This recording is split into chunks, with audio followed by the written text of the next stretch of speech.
우리 함께 고백합니다. 오늘은 주의 날입니다. 오늘은 주가 만드신 날입니다. 내가 기뻐합니다. 내가 즐거워합니다. 내가 기뻐하기로 즐거워하기로 결정합니다. 아멘. 제목은 예수님의 피로 세운 새 언약, 예수님의 피로 세운 새 언약이라는 말씀의 제목으로 오늘 말씀을 듣겠습니다. 새 언약이 있다는 것은 옛 언약이 있다는 거죠. 옛 언약이 있어야 새 언약이 있는 것처럼 옛 언약은 우리가 알고 있듯이 구약이라고 이렇게 우리가 알고 있고, 새 언약은 뭐겠어요? 신약을 말하는 것입니다. 그래서 예수님께서 오셔서 십자가에서 죽으시고 장세되시고 부활하신 그 시점부터 새 언약은 가동되기 시작된 것입니다. 많은 사람들이 우리가 말하는 신약 성경 신약 이렇게 보면은 예수님께서 신약 성경 보면은 예수님께서 살아계신 장면이 우리가 볼 수 있잖아요. 신약 성경에서. 그래서 많은 사람들이 그것을 보면서 예수님께서 신약 성경에서 또 일하시고 또 살아계심을 우리가 볼 수 있는데, 근데 예수님께서 오셔서 부활하시기까지 그 과정은 구약, 옛 언약과 신약, 새 언약의 중간지대라고 이렇게 볼 수가 있습니다. 다시 말씀드릴게요. 예수님께서 오셔서 십자가에서 죽으시고 부활하시기 전까지는 바로 물론 신약 성경에 나와 있지만은, 물론 예수님께서 이 땅에 오실 때는 새 언약을 갖고 오셨지만은 아직까지 그게 실행되지 않았기 때문에, 십자가에 달려 죽으시고 부활하시기 전이기 때문에 바로 예수님께서 우리가 보고 있는 예수님께서 살아계실 때 활동하시고 일하시고 행하시는 그런 모든 장면들은 옛 언약인 구약과 새 언약인 신약의 중간지대라고 이렇게 볼 수가 있다는 것이죠. 그래서 우리가 신약 성경을 본다고 할 때, 이 새 언약에 대한 메시지를 우리가 본다고 할 때 마태, 마가, 누가, 요한, 이 우리 사복음서를 우리가 말하고 있는데요. 이 복음서를 우리가 볼 때 내용들이 예수님께서 살아계실 때 행동하신 것들이 많이 나타나 있습니다. 거기서 많은 이적도 행하셨고, 그런 모든 부분들은 바로 좀 전에 말씀드린 것처럼 옛 언약과 새 언약, 즉 구약과 신약의 중간지대에 예수님의 행적을 우리가 보는 거라는 거죠. 예수님께서 살아계셨을 때 하신 말씀은 그 대상이 누구였냐면 바로 율법 아래 있는 자들, 옛 언약 아래 있는 자들에게 예수님께서 말씀하신 것이죠. 물론 그들도 새 언약에 예비된 백성들이었지만은, 새 언약에 예비된 하나님의 자녀들이었지만은, 그러나 모두는 아니었다는 거죠. 모두였지만은 그러나 예수님을 나의 구주로 영접하고 그분이 살아계신 것을, 부활하신 것을 믿는 자들에게 이 새 언약은 예비된 것이죠. 그럼에도 불구하고 예수님께서 살아계셔서 메시지를 전할 때 일을 행하시고 그런 모든 것들은 그 대상이 아직 새 언약의 사람들이 아니라 바로 옛 언약, 구약의 사람들, 다른 말로 말하면 율법 아래에 있던 사람들에게 말씀을 전했던 것이고, 대상이 그들이었습니다. 유대인들이었고 또 이방인들이었죠. 근데 예수님께서 구원자로 오셨지만 아직 실행되신 상태가 아니었습니다. 살아 계셨지만, 예수님 오셨지만은, 아직 구원자로 오셨지만은 실행된 상태는 아니었다는 거죠. 그렇기 때문에 뭡니까? 옛 언약에 있는 사람들에게 하신 말씀이 바로 예수님이 살아계실 때 하신 말씀이라는 거죠. 옛 언약 아래에 있는 사람들에게 하신 말씀이 바로 그것입니다. 그래서 우리가 구분해야 된다는 것, 새 언약과 옛 언약, 그 예수님께서 살아계실 때 그 행적은 우리가 잘 구분할 수 있어야 된다는 거죠. 새 언약에 물론 신약은 새 언약이지만은 더 정확하게 따진다고 하면은 예수님이 살아계실 때는 바로 옛 언약 아래 있는 율법 아래 있는 자들에게 메시지를 전한 대상이 바로 그들이었다는 것을 우리가 알아야 되겠습니다. 이 새 언약이 시행되는 것은 예수님 오셨지만 구원자로 오셨지만 그러나 이 새 언약이 시행되어져서 삶 가운데 나타내 보여지는 것은 바로 예수님께서 우리가 잘 알고 있듯이 죽으시고 장사되시고 부활하신 이후로서 새 언약은 바로 시행되는 것입니다. 우리가 그렇게 이해하시면 되겠습니다. 그래서 그리고 이 새 언약은 우리가 오늘 보는 피의 언약이라는 것, 그게 무슨 얘기인지 우리 함께 보도록 하겠습니다. 자, 주보를 보시면 피의 언약 또는 우리가 성찬식이라고 부르는 이것은 인류의 가장 오래된 언약에 근거합니다. 다시 그 첫 줄 한번 읽어볼까요? 시작. 피의 언약 시작.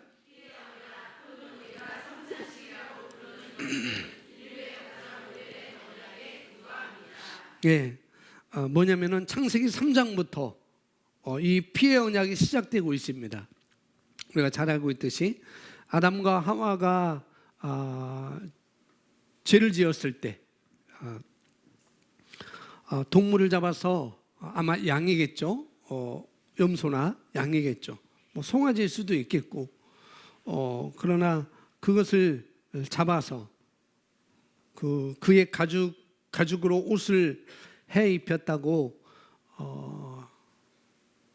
3장에 21절에 우리에게 말씀을 해주고 있습니다. 거기서 벌써 피가 나왔습니다. 피가. 그래서 피의 언약에 대해서 나왔고 또 언약의 피는 가인과 아벨의 제사를 통해서 또 우리가 볼 수 있어요. 뭐 가인은 자기가 거둔 소득의 곡식을 통해서 하나님께 제사를 드렸고 아벨은 우리가 알고 있듯이 어린 양을 잡아서 하나님께 제사를 드린 것을 볼 수가 있습니다. 또 창세기 15장에 보면은 아브라함에게 하나님께서 이제 너에게 씨가 있을 것이다, 너에게 자손이 있을 거다 그러면서 하늘을 바라보게 하시고 비열을 통해서 이와 같이 내 자손들이 많아질 거다라고 이렇게 하나님께서 보여주시죠. 그리고 아브라함에게 뭔가를 말씀합니다. 아브라함에게 3년 된 암염소와 3년 된 양인가 손가 그걸 잡아서 그걸 쪼개가지고 뭐 물론 비둘기도 쓰지만 비둘기는 쪼개지 않았습니다.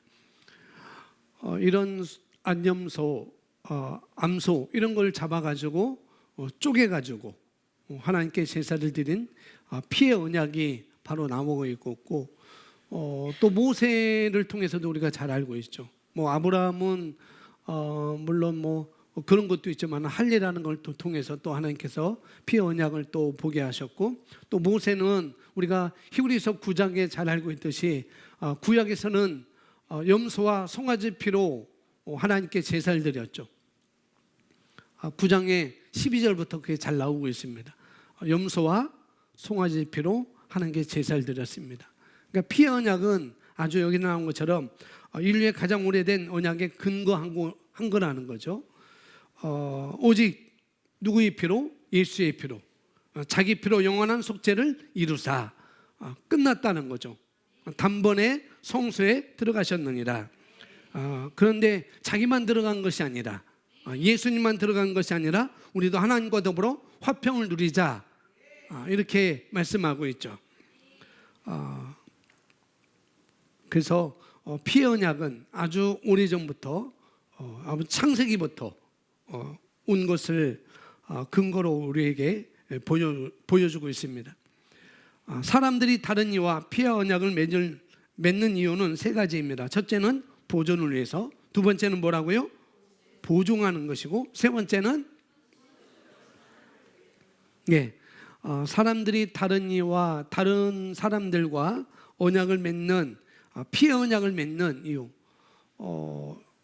피의 언약은 세거족반 2강에서 피의 언약이 어떻게 어떤 방법으로 이루어지는지 거기에 잘 나와 있습니다.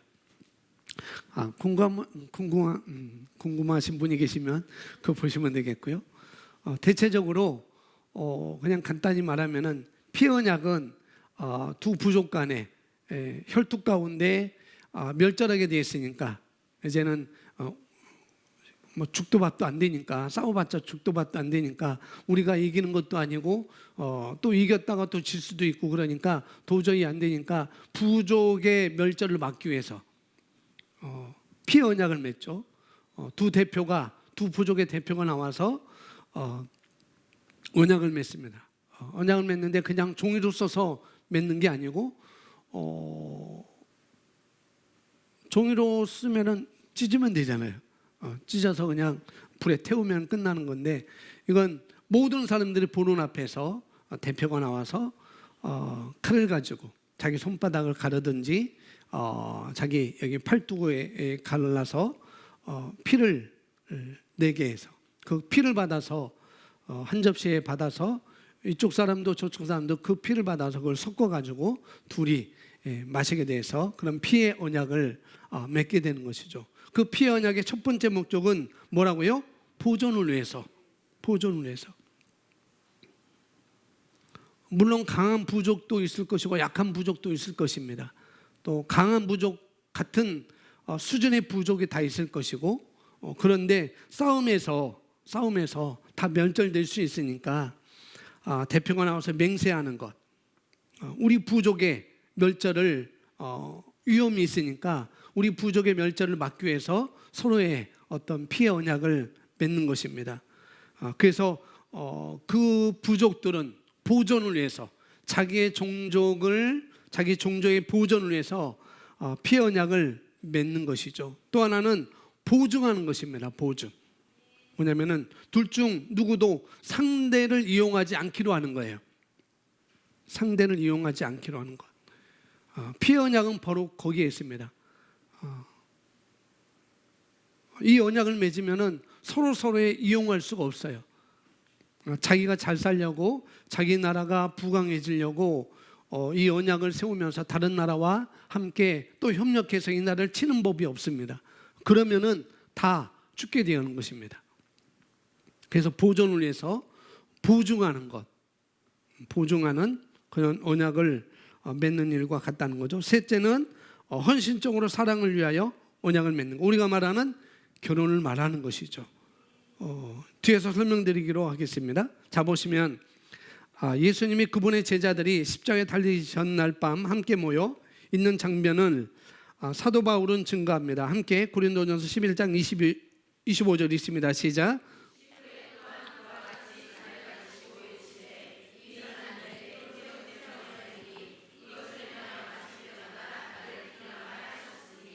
아멘. 우리가 잘 알고 있는 성찬식을 할 때마다 하는 성경 구절이죠. 여러분, 이 세상에는 많은 종교들이 있어요. 그죠? 엄청나게 많은 종교들이 있습니다. 가까운 일본에 우리가 갔을 때도 수많은 거기 록부산에 있는 그 우리 숙소 갔을 때 그 앞에 놓여져 있는 모든 것들이 다 그들이 섬기고 있는 신들이었습니다. 뭐 목각으로 만들어 놓던지 돌로 만들어 놓던지 여러 가지 만들어 놨어요. 뭐 가까운 일본에 가봐도 그렇고 중국에도 물론 종교는 인정하지 않지만 불교, 유교, 도교 역사가 깊죠. 그리고 복음화가 되지 않았지만 동남아를 가게 되면은 저도 뭐 태국에도 가봤고 필리핀도 가봤고 베트남도 가봤고 그랬는데 아주 내리자마자 아주 우상 단지가 길거리에 아주 펼쳐져 있습니다. 조그만 집을 세워놓고 아주 요상한 마리아도 아니고 모리아도 아니고 이건 뭐 이상한 뭐 우상 뭐 그런 것들을 뭐 길가에 뭐 타다다닥 붙어 있어요. 아주 다다다다. 아마 동남아 가신 분들은 아마 그걸 느끼게 될 것입니다. 아주 길거리에 사원도 있고, 여러분이 관광하는 곳이 바로 그런 곳이죠. 동남아 가면은 그들도 성전이라고 해서 템플, 사원을 짓습니다. 사원을 조그맣게 짓든 크게 짓든지 사원을 짓고, 또 그들에게도 경전이라고 해서 책이 있습니다. 우리 한국 사람들은 중국에 너무나 많은 그 시달림을 받게 되고 북방에 침입을 받게 되다 보니까 나라를 어떻게 보호해야 할까? 이 조선이라는 나라를 어떻게 보호를 할까? 조선시대 때인가요? 그래서 불교 경전을 나무판 8만 개를 준비해서 거기다 경전을 써서 그 우리가 잘 알고 있는 8만 대장경, 지금도 그 자랑거리로 행사에 아직도 있습니다. 이렇게 열심, 나름대로 사원도 있고 나름대로 책도 있습니다. 8만 대장경은 어마어마한 경전이죠.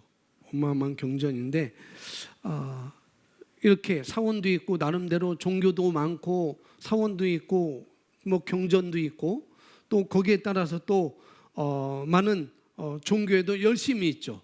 그들 나름대로 많은 열심이 있습니다. 그들이 믿고 있는 우리가 말하는 천국, 그들이 말하는 극락세계, 또 그들이 말하는 하늘나라, 거기에 가기 위해서 엄청난 열심을 다하죠. 어떤 종교에서는 그 나라 가서 거기에 가서 최고의 상급을 받기 위해서 아주 목숨을 내어놓기도 하고, 그래서 회교도들이 그러죠. 회교를 위해서 죽는 것이 자기들이 가는 극락세계에서 가장 최고의 자리에, 좋은 자리에 차지한 거라고 믿고 그런 열정을 다하기도 합니다. 이슬람도 똑같고요. 열심을 다하기도 하고, 그러나 모든 것에 한 가지, 아무나 많은 종교가 있고 많은 경전이 있고 많은 열심이 있어도 오직 그들의 한 가지 빠진 것이 있다는 거죠. 그런 종교를 믿으면서 그렇게 열심을 하면서 그들이 이 땅에 어떤 육신적인 무슨 복을 받을지는 모르겠지만, 그런 열심으로 이 땅에 살면서 어떤 복을 받을지는 모르겠지만은 그러나 그들에게는 죄의 문제가 해결되어 있지 않습니다. 많은 것들이, 다시 말해서 살아계신 하나님과 또 우리를 가로막고 있는 죄의 문제는 영원히 해결되지 않은 거라는 거죠. 많은 종교가 있고 경전이 있고 책이 있지만은, 그러나 빠진 것은 그들의 죄 문제는 해결되지 않은 거라는 거예요. 다시 말해서 죄와 사망의 법이 그들을 다스리고 있는 것입니다. 그래서 성경은 죽기를 무서워함으로 평생 마귀의 종로 탈 수밖에 없는 그런 운명을 그들 스스로 벗어날 길이 없다고 이렇게 성경 우리에게 말씀해 주고 있습니다. 그런데 우리 그리스도인들은, 저와 여러분들은 하나님께서 우리를 사랑하셔서, 아멘, 이 멸망의 길로 가지 않고 그런 길로 가지 않고 영생을 받아서 영원한 천국에 가는 그날까지 생명을 얻되 더 풍성히 얻게 하려고, 우리를 다시 거듭나게 하시려고, 우리 죄 문제를 해결해 주시려고, 우리의 질병과 저주와 또 사단의 모든 저주로부터 우리를 끄집어내서 우리를 구원해서 어떻게 해요? 새로운 생명 가운데로 새로운 삶을 살라고 한 분을 보내주셨으니 그분이 바로 우리 구주 예수 그리스도시라는 거죠. 그분이 십자가를 지고 이 얘기를 할 수 없기 때문에 이 고린도전서 11장 25절, 그 다음에 마태복음, 나중에 마태복음 26장 28절인가에 나오는 그 말씀, 이 잔을 식후에 또한 그와 같이 잔을 가지고 이르시되 이 잔은 내 피로 세운 새 언약이니 이것을 행하여 마실 때마다 나를 기념하라 하셨으니, 이것을 그분이 이제 십자가에서 죽은 다음엔 할 수 없기 때문에, 십자가에서는 할 수 없기 때문에 예수님께서 십자가 지시기 전에 마지막 저녁 식사, 제자들과 함께는 마지막 저녁 식사, 그래서 우리가 이것을 최후의 만찬이라고 이렇게 또 말하기도 합니다. 그분이 살아계실 때 십자가 지시기 전에 최후의 만찬 때 주님께서 말씀하신 것이죠. 빵을 가지고 주시면서 이것은 내 몸이니 받아 먹으라. 그리고 잔을 주시면서 이것은 내 피로 세운 새 언약이다 라고 이렇게 말씀하시죠. 그래서 몸 안에 피가 있음에도 불구하고, 예수님 그분의 몸 안에 피가 있음에도 불구하고 어떻게 해요? 주님은 이것은 너희를 위하는 내 몸이다, 너희를 위하는 내 피다라고 말씀하시는데, 성경에서 너희를 위한다는 말은 영어로 for라는 단어를 쓰고 있습니다. for라는 단어를 쓰고 있는데, 너희를 위하여 내지는 너희를 대신하여, 이런 뜻이죠. 내가 죄인이고 내가 죄값을 받아야 마땅하고, 내가 죽어야 마땅하고, 내가 멸망받아야 마땅하고, 내가 지옥 가야 마땅하지만 죄 없는 내가 내 몸을, 내가 맞아야 될 매를, 우리가 맞아야 될 매를, 또 우리가 받아야 할 질병, 우리가 받아야 할 저주, 우리가 받아야 할 모든 사망의 형벌을 예수님께서 대신 어떻게 해요? 감당하시려고 내가 왔다라고 말씀하시는 것이죠. 그리고 이제 내가 너희를 위하여 내 몸을 지금 내어주는 채찍에 맞고, 내가 너희를 위하여서 내 몸을, 너희가 맞아야 될 채찍을 내가 대신 맞고 십자가에 달리는 이 일이 지금 코앞에 닥친 것이죠. 그러면서 그 코앞에 닥친 그 일에 마지막 저녁 식사를 하면서 이 잔을 받아 마시라. 이것은 피의 언약이라고 말씀하고 새 언약이라고 우리에게 말씀을 하고 있는 것이죠. 그래서 11장 25절은 그런 것입니다. 주 예수님께서 우리를 위해 그분 자신을 주셨을 때 그것은 그저 자연인의 피를 흘린 게 아니었습니다. 왜냐하면 그분의 생명은 첫 번째 아담에게서 온 것이 아니기 때문입니다. 그분의 생명은 말씀에서 왔습니다. 그분의 생명은 신성했고 그분이 흘린 피도 신성했습니다. 우리는 그분은 그분의 신성한 생명을 우리를 위해 주셨습니다. 따라서 그분이 함께 읽습니다.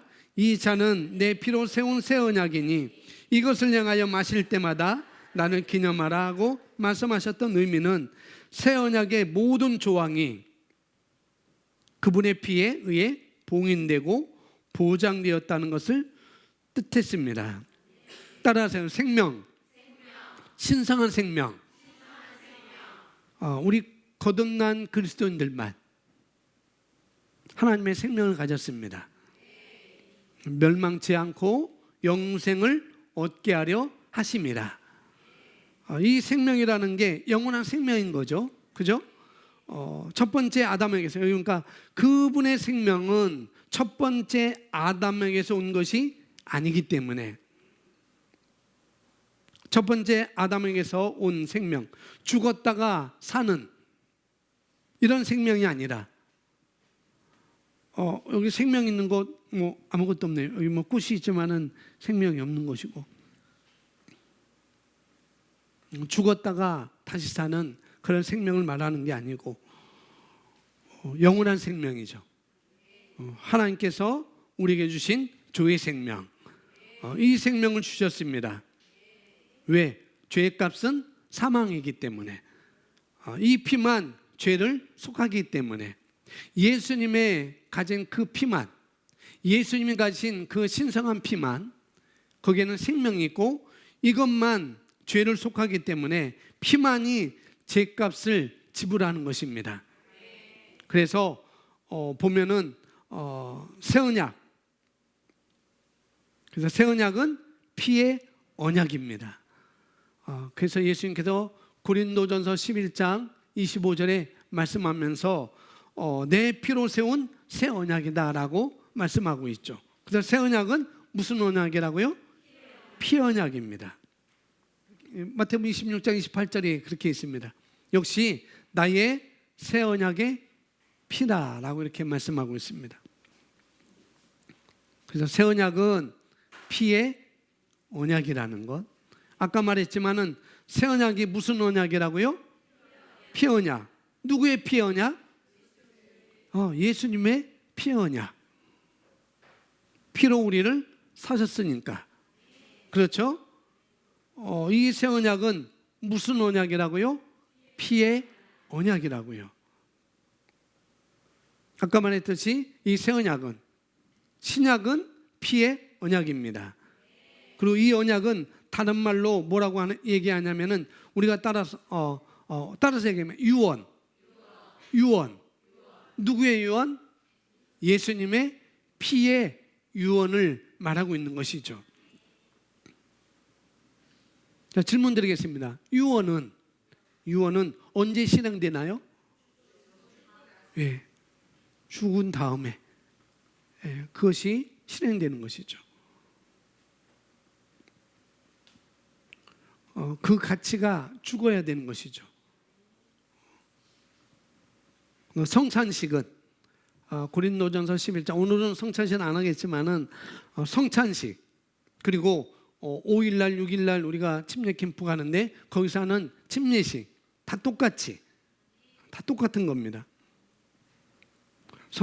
성찬식이나 침례식은 바로 피의 언약의 한 부분인 것이고, 그 피의 언약은 하나됨을 의미하는 것입니다.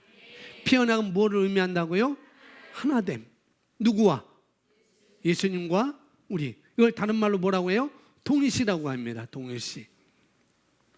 그래서 피의 언약은 하나됨을 의미합니다. 아멘. 그리고 이 피의 언약은 결코 둘로 나뉠 수가 없는 거예요. 그런 의미도 가지고 있습니다. 단지 하나됨만 의미하는 것이 아니라, 그래서 물의 언약이라고 얘기하지 않았어요? 물의 언약이라고 얘기하지 않고 뭐예요? 피의 언약이라고 하는 의미는, 그러니까 피로 맹세했다는 얘기잖아요. 또 다른 의미에서 이 약속은 깨지면은 피를 붓 거라는 의미도 있습니다. 깨지면은 피를 붓 것이다. 이런 의미도 있습니다. 죽음을 면치 못한다라는 그런 의미도 있는 것이죠. 그래서 보존을 위해서, 보증을 위해서, 헌신적으로 사랑을 위해서 이 피의 언약이 우리에게 주어진 거라고 이렇게 말하고 있습니다. 또 다른 말로는 죽음이 아니고는 나뉠 수 없다는 그런 의미도 있다는 거죠. 뭐가요? 피 언약이, 새 언약이.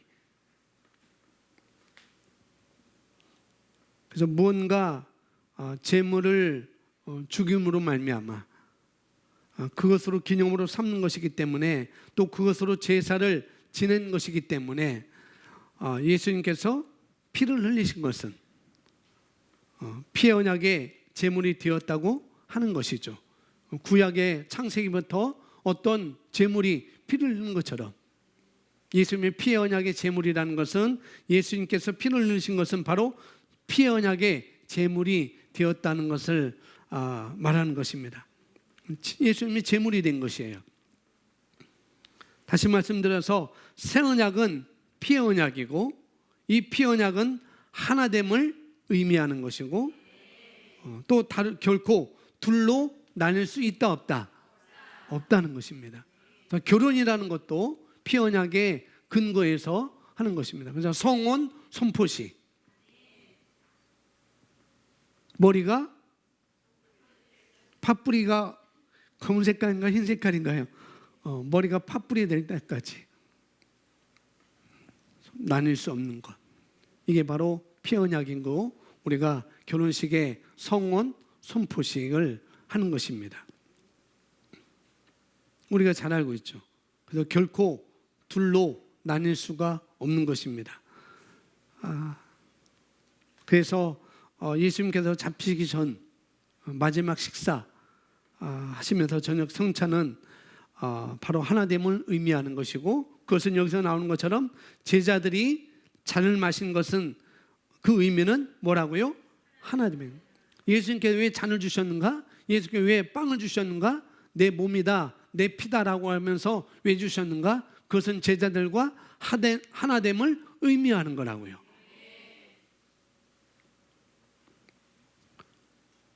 우리가 읽지 않았지만 마태복음 26장 28절에 보면은 너희가 다 이것을 마시라 했습니다. 이걸 너희가 다 마시라. 예수의 피를 마신 거예요, 제자들이. 그럼 어떻게 돼요? 우리가 이제 그리스도와 하나가 된 것입니다. 그리스도의 몸과 하나가 된 것이죠. 그분과 하나가 된 것입니다. 뿐만 아니라 제자들만 예수님과 하나가 된 것이 아니고 모든 믿는 자들이 예수님과 하나됨입니다. 제자들만 그런 게 아니고 오늘 저와 여러분도 예수님과 하나됨이라는 거죠. 그걸 요한복음 17장에서 예수님이 직접 말씀하고 있습니다. 그러나 우리 고백합니다. 그러나 나는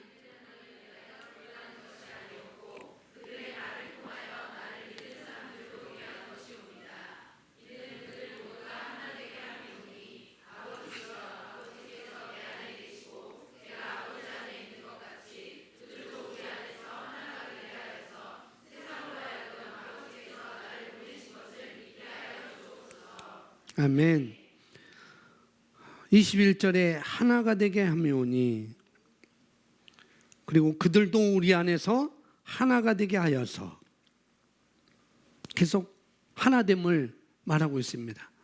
제자들만 아니라 앞으로 올 세대, 우리뿐만 아니라 계속 예수님을 믿는 모든 사람. 그래서 예수님의 피 언약은 예수님의 잔을 나눈 예수님과 제자들만 하나 되는 것이 아니라 이제 우리가 그분의 성찬에 동참함으로, 우리가 세례를 받음으로 그런 것입니다. 동참하는 것입니다. 어떤 사람이 거듭난 그리스도인들이 하는 것입니다. 성찬은 아무나 하는 게 아니에요. 우리도 한번 해보자, 하나 되면 한번 해보자 해서 믿지 않는 사람들이 포도 주스를 사놓고 카스테라 빵을 사놓고 예수님의 성찬에 참여하자. 물론 그냥 먹고 마실 수는 있겠죠. 그러나 하나됨은 아닌 것이죠. 거듭난 그리스도인들만이 예수님과 하나됨인 것입니다. 그렇기 때문에 우리가 그분의 잔에 동참한다는 얘기는 이제 나도 예수님과 뭐가 되었다고요? 하나가 되었다는 거죠. 동일시. 이런 얘기입니다. 이런 얘기를 인식하는 거예요. 하나됨을 인식하는 것입니다. 아멘. 그래서 예수님이 제자들과 맺을 수 있는 최고의 언약으로 인해 예수님이 그들을 위해 죽을 수 있도록 하였습니다. 예수님이 죽도록 결정할 수 있었던 결정적인 계기가 뭐라고요? 우리의 죄를 위해서뿐만 아니라 그분이 우리와 뭐가 되었다고요? 하나가 되어서 내 안에서 일하시고자 결정하신 것입니다. 하나가 되어서 일하시고자 결정한 거라고요. 다른 말로 말하면 우리가 뭐라고요? 태생이 달라지는 거예요. 아멘. 본성이 달라지는 것입니다. 누구의 본성으로? 하나님의 본성으로. 죄의 본성이 아니라 어떤 본성이요? 생명의 본성, 하나님의 본성. 할렐루야. 그게 예수님께서 주셨던 거라고요. 하나님과 함께. 아멘. 이것이 새 언약인데 이 새 언약이 이루어지기 전에 성경에서 이것이 새 언약이라는 거죠. 그런데 이것이 이루어지기는 성경에서 아주 이 새 언약의 장면을 아주 가장 정확하게 묘사한 성경이 바로 예수님께서 이 땅에 오시기 전에 600년 전에 이사야를 통해서 이사야 선지자를 통해서 예수님이 어떻게 피를 흘리시고 어떻게 자기 몸을 내어줄 것인지 사진 찍은 것보다, 영화 동영상보다 아주 더 확실하게 보여진 성경 구절이 있죠. 우리가 잘 아는 성경 구절입니다. 그게 뭐예요? 이사야서 53장 4절 5절 말씀입니다. 아주 정확하게 우리에게 보여준 거죠. 새 언약이 어떤 것인지, 예수님께서 어떻게 피를 흘릴 것인지, 그것이 우리에게 어떻게 이루어지는지를 아주 정확하게 보여줬습니다. 자, 이어서 보겠습니다. 당신의 삶과 미래는 예수님의 피로 보장된 것입니다. 그러므로 그분의 대속적 죽음과 장사됨과 부활이 주는 모든 공급은 믿는 자의 삶에서 실제가 됩니다. 따라합니다. 믿는 자의 삶에서 실제가 됩니다.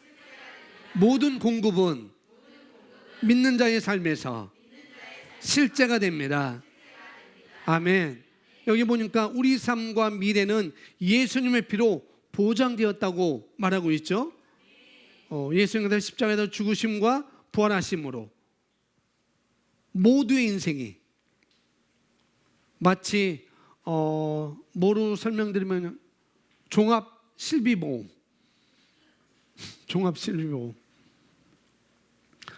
모든 병에 대한 모든 것에 대한 종합 실비보험. 그렇으면 든든하잖아요.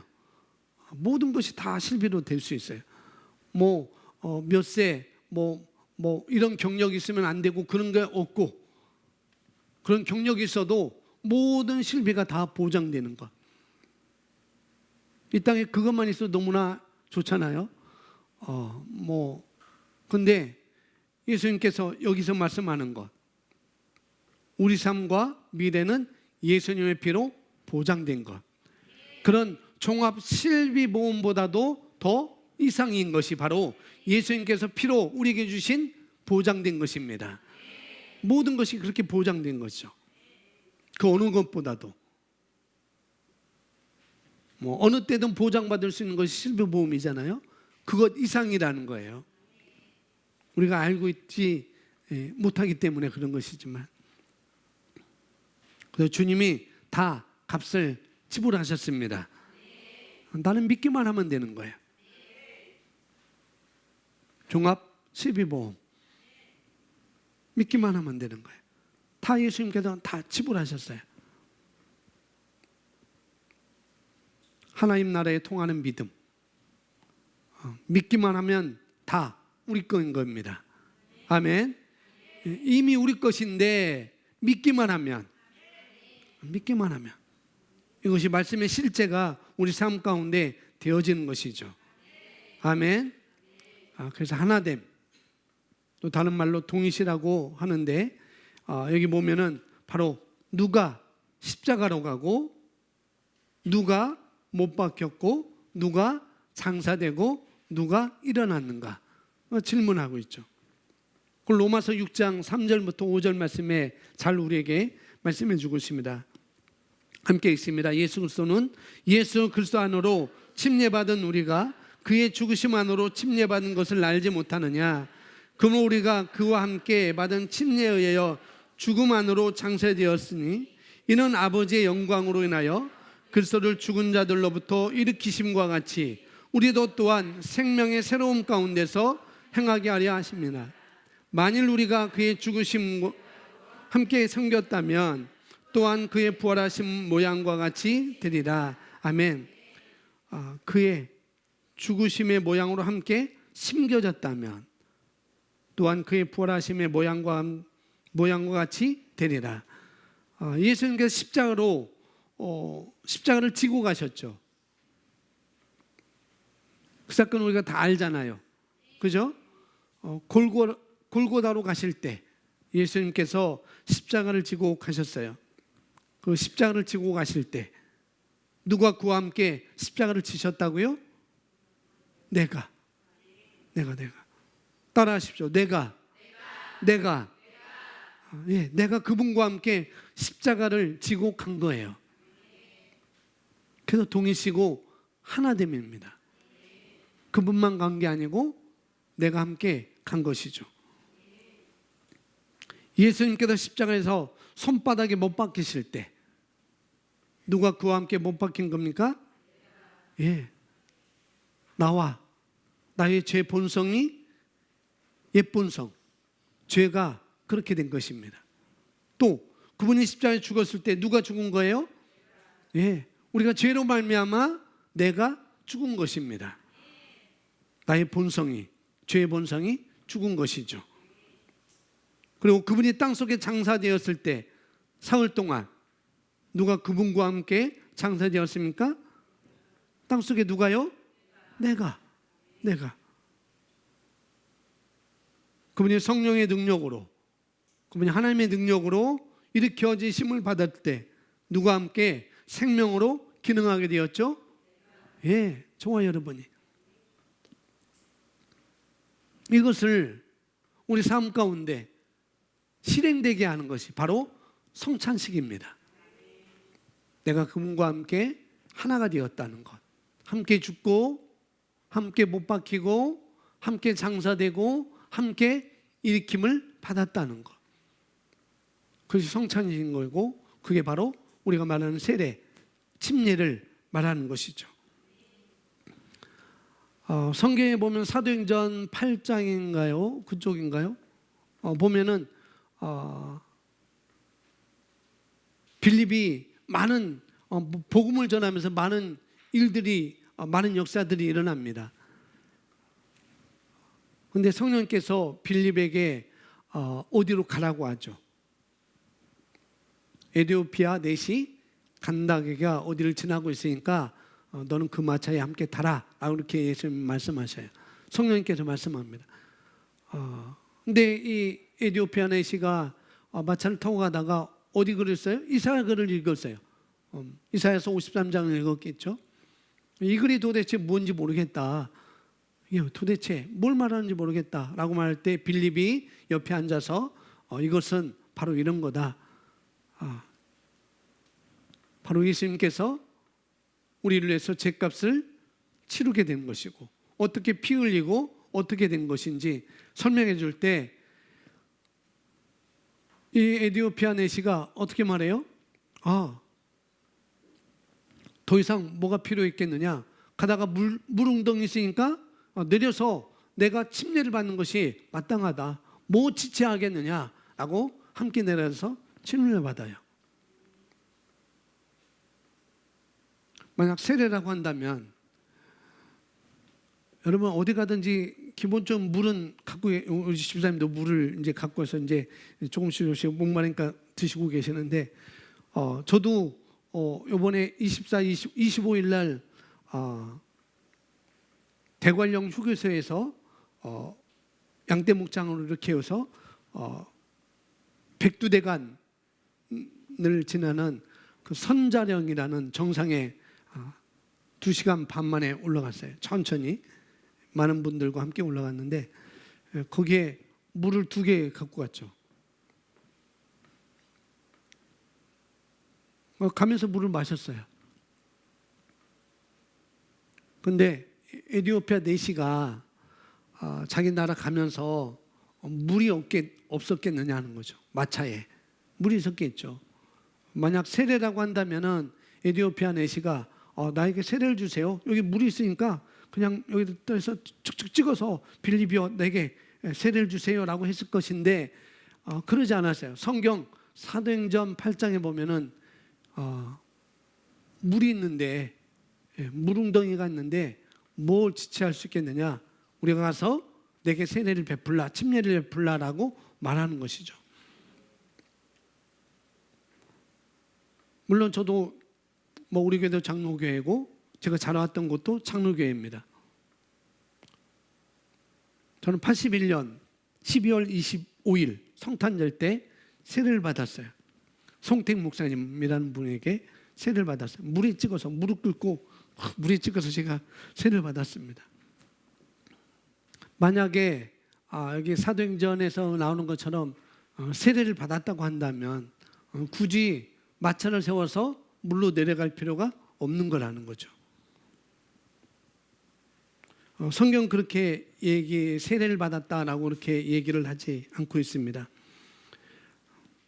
그래서 더 정확한 것은 장로교임에도 불구하고 침례라는 용어가 더 정확한 것이고 그렇게 행하는 것이 더 정확한 거다라고 제가 말씀을 드리는 거예요. 그래서 6일날 오전에는 우리가 바로 그런 행사를 마지막 할 겁니다. 그런 거 할 거예요.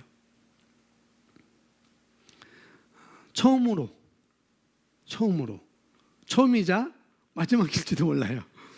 처음이자 마지막일지도 모릅니다. 그래서 금요일 날 우리가 대부도 펜션을 2군데 빌려가지고 하게 됩니다. 침례를 모르니까 제가 잠깐 설명을 드리겠습니다. 여기 우리 나를 도와줄 사람이 누가 있을까? 우리 큰 분이 나오고 저보다 몸무게가 많이 나온 분이 나오면 안 되니까 우리 승우가 잠깐 나오겠습니다. 우리 승우가 잠깐 일로 나오세요. 여기서 하는 게 낫겠네요. 물론 제가 침례 영상을 많이 봤어요. 어떻게 해야 되는지 많이 봤는데 어느 곳에는 코 막고 뿌르륵 하고 들어가는 데 있고 이렇게 머리에 이렇게 집어 넣는 데도 있고 어느 곳에는 어쨌거나 많이 있었습니다. 또 어느 곳에는 침례를 행하는데 이렇게 잡고 이제 코를 물이 안 들어가니까 코를 막아야 되겠지.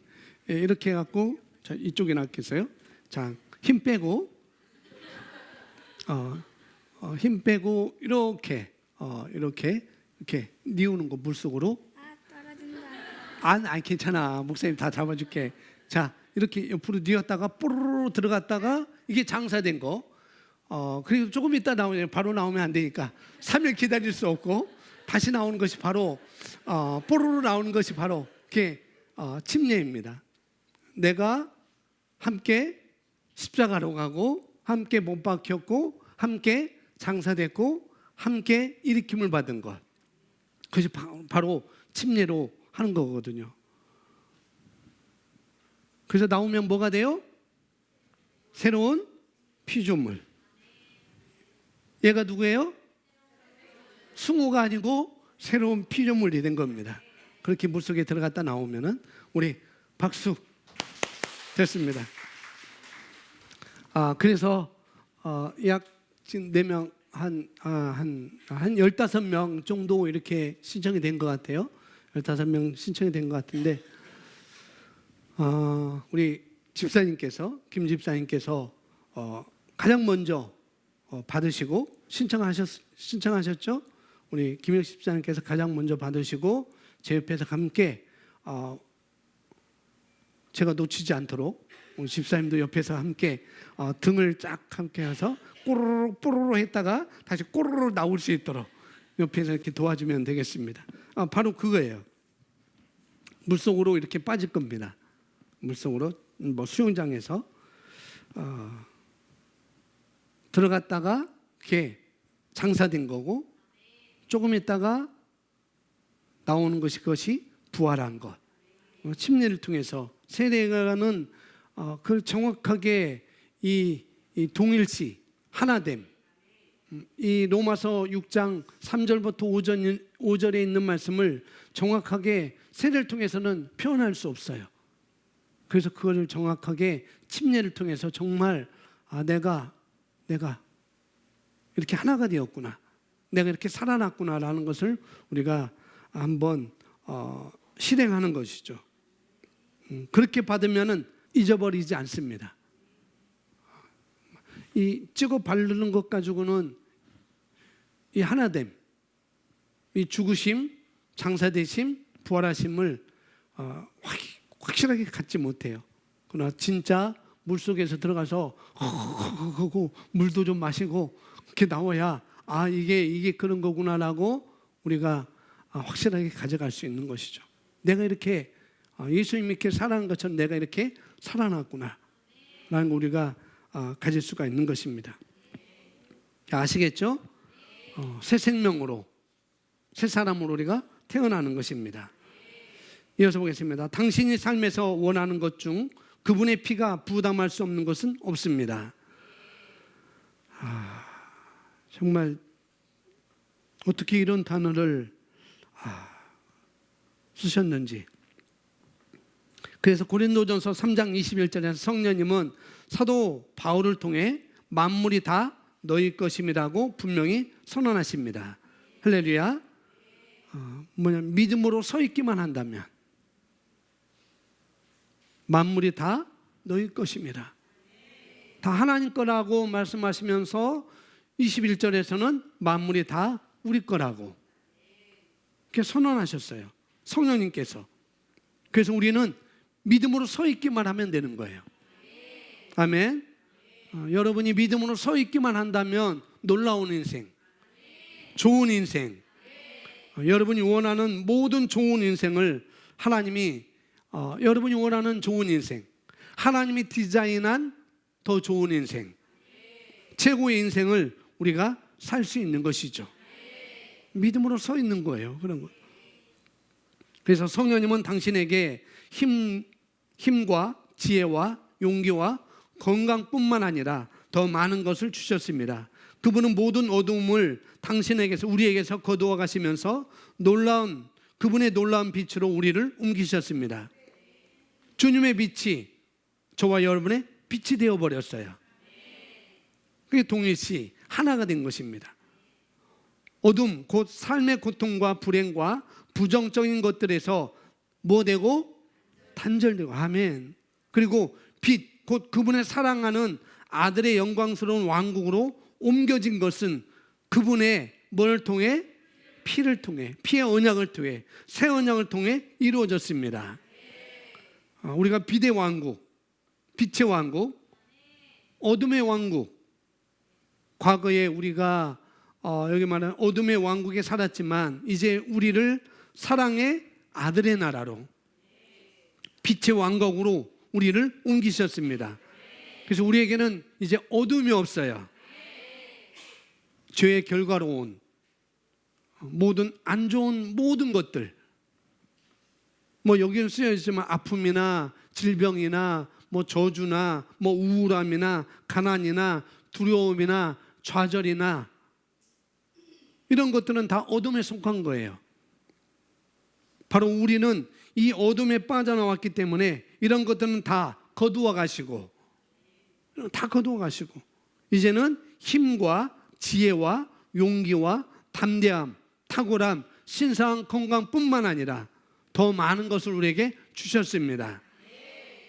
그분의 피의 언약을 통해서 영광스러운 왕국으로 우리가 들어왔습니다. 그래서 골로새서 1장 14절은 말합니다. 함께 있습니다. 그의 사랑의 아들 나라로 옮기셨으니 그의 아들 안에서 우리가 속량 곧 죄사함을 얻었더라라고 말씀합니다. 그 아들 안에서. 그 아들은 누구예요? 예수님. 예수님 안에서, 다른 말로 예수님을 통하여서 우리가 속량 곧 죄사함을 받았습니다. 속량과 죄사함은 같은 말이에요. 근데 여기 죄사함이라고 해서 마치 죄를 용서받는 것 같은 그런 느낌으로 우리가 표현되지만은 여기서 죄사함은 다른 말로 하면은 죄를 제거함이라고 표현하는 것이 더 정확합니다. 죄사함보다도 죄를 제거함.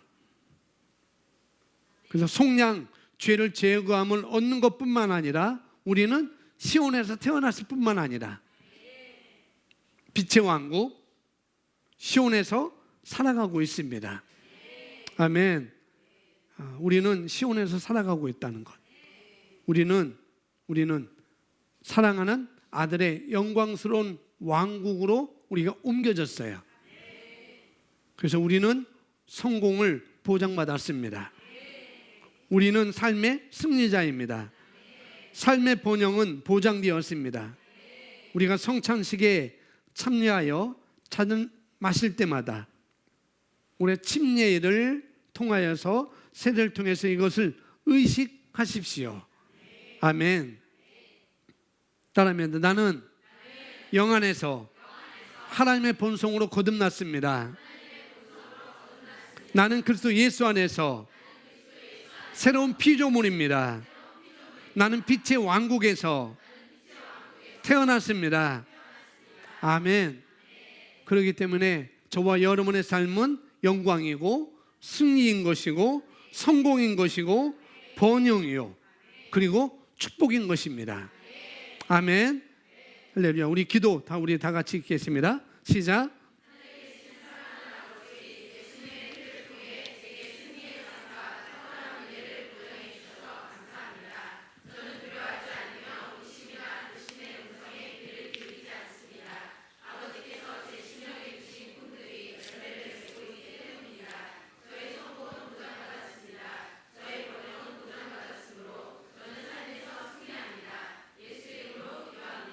아멘. 우리 함께 이 시간 기도하겠습니다. 여러분들이 이 기도 제목을 또 다시 한번 읽으셔도 되겠고요. 예수님의 피로 세운 새 언약, 이것이 우리에게 어떤 의미인지, 또 그것을 우리가 성찬을 통해서 또 침례를 통해서 우리가 인식할 수 있다는 것. 그래서 7월 5일 날 우리가 6일 날 이런 예식을 통해서, 그걸 통해서 우리가 다시 한번 우리가 어디로 옮겨졌고 뭐가 사라졌고 우리에게 뭐가 왔는지 우리가 다시 한번 인식하고, 오늘 말씀을 통해서 다시 한번 내가 이런 곳에, 나는 시온에 살고 있습니다. 나는 시온의 백성입니다. 나는 시온의 왕국에서 살아가고 있습니다. 그리고 이게 나는 성공하는 자입니다. 나는 승리자입니다. 나는 번영하고 나는 승리할 것입니다. 나는 영광이 될 것입니다. 나는 축복이 됩니다. 라고 이 시간 함께 고백하겠습니다. 함께 기도하겠습니다. 할렐루야. 아버지 하나님 감사합니다.